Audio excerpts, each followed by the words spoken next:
মশলা বানিয়েছি, এটা ডিম কারি বানাবো।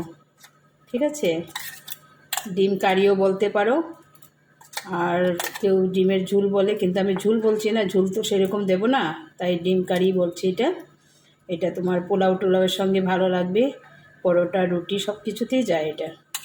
এই যে মশলাতে আমি কাজু কিশমিশ আর এখানটায় আলমন্ড বাদাম, পেঁয়াজ 2টা আর 2-3 কোয়া রসুন দিয়েছি, আর জিরা, ধনে, হলুদ, নুন, চিনি সব কিছু একদম এভরিথিং যা লাগে সব কিছু দিয়েছি, এমনকি এলাচি আর দারচিনি এটাতেও দিয়ে দিয়েছি, সব কিছু মিলে পেস্ট করেছি, একটা তেজপাতাও দিয়েছি এটাতে। ঠিক আছে, তাই এই যে পেস্টটা এরকম হয়েছে, বুঝতে পারছো? আর এখানে আমি এগুলো অর্ধেক টমেটো রেখেছি আর অর্ধেক টমেটো এটাতে দিয়েছি। ঠিক আছে, আর অর্ধেক রেখেছি, আর এটা আমি বড় বড় করে পেঁয়াজগুলো কেটেছি, এটা সম্বাসে দেব, সম্বাসে দিয়ে তারপর আমি কারিটা বানাবো। তখন পেঁয়াজগুলো যে বেশি ভাজবো না, মুখে পড়লে বেশ ভালো লাগে খেতে। ঠিক আছে, আমি এখন ডিমগুলো রেডি করে নিয়েছি। এই যে আমি আমার এক ছেলে তো ডিম খায় না, ওর জন্য পনির বানাবো, আর এই যে 6টা ডিম নিয়েছি, 2টা করে। ঠিক আছে, আজকে সানডের দিন তো, তাই অন্য কিছু আর বানাচ্ছি না। আর ডিমটা আমি লম্বে লম্বে করছি না, এরকম করে ছুরি দিয়ে এরকম করে দিচ্ছি, তাহলে তেল মশলাটা ঢুকবে। ঠিক আছে, এরকম করে দিয়ে দিচ্ছি, দেখো কেমন লাগছে, দেখতে পাচ্ছ? এটা তো আর দেখা যাবে না, ভাজার পরে এটা দেখা যাবে। ঠিক আছে, দিয়ে দিয়েছি। এখন আমি এখানটায় এই যে সরষের তেল দেব। ঠিক আছে, একটু বেশি করেই দেব, কারণ এটা ডিম কারিও বলতে পারো, ডিম ভাপাও বলতে পারো। আর ডিমটা আমি হলুদ দিয়ে ভাজবো না, জাস্ট এটাতে দেব, আর মশলাটা দিয়ে একসঙ্গেই করব, শুধু পেঁয়াজটা ভাজবো।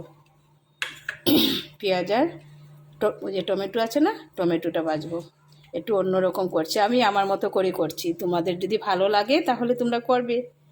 ঠিক আছে, যদি ভালো লাগে করবে, এমন কিছু না যে করতেই হবে, তোমাদের মতে তোমরা করবে যেমন ভালো লাগে, তাই না? দেখেছো, পেঁয়াজটা একটু ভেজে দিলে ভালো লাগবে।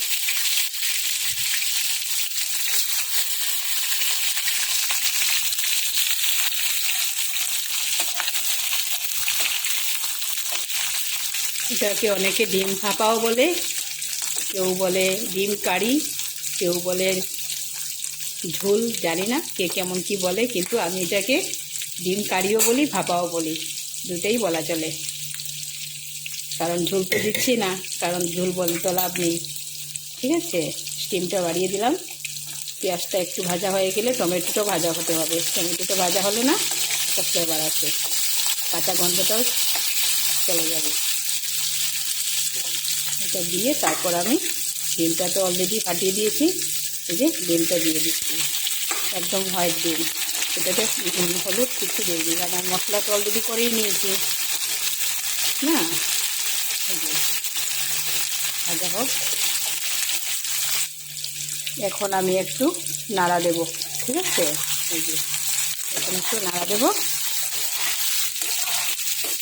নেড়ে করে তারপর মশলাটা দেব। মশলাটা ভালো করে কষিয়ে তারপর আমি একটুখানি ঝোল দেবো। ঝোল বলতে সেরকম ঝোল না, এটা তো কারি, কাজেই একটু ঝোল দিলে তো মানাবে না, তাই না? খেতেও টেস্ট হবে না, এটা একটু অন্যরকমভাবেই করছি।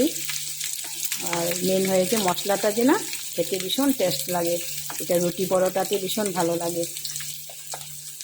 আমার বড় ছেলে ডিম খেতে ভীষণ পছন্দ করে, কিন্তু ও খেতে পারে না, ও ডিম খেলেই ওর প্রবলেম হয়, বলে যে না আমি ডিম খাবো না, ও ছেড়েই দিয়েছে ডিম খাওয়া।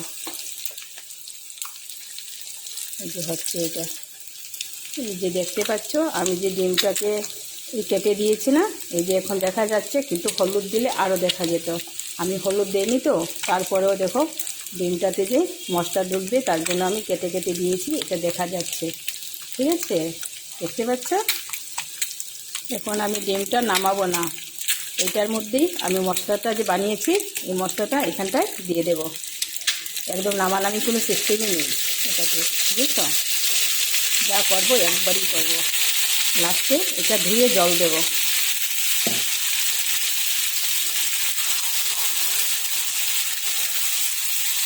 এখন মানে যত কষাবে তত সেন্ট বেরোবে, খেতেও টেস্ট হবে।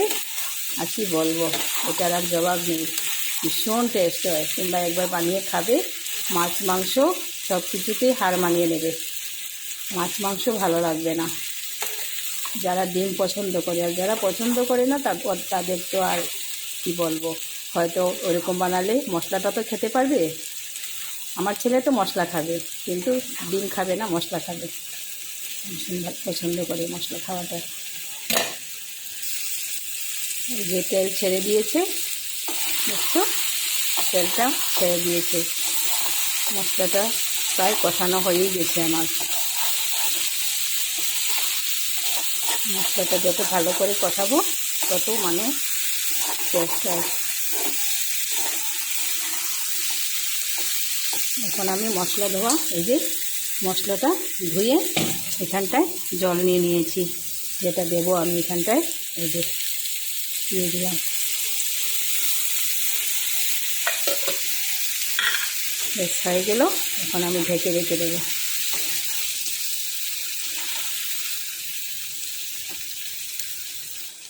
এই যে প্রায় হয়েই গেছে। এখন আমি একটুখানি ঘি দেব।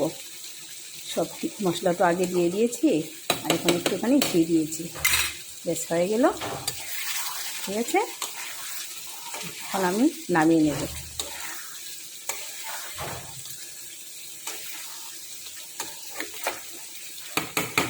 ব্যাস হয়ে গেল, কমপ্লিট। Bye bye. দেখো কেমন হয়েছে। Bye bye.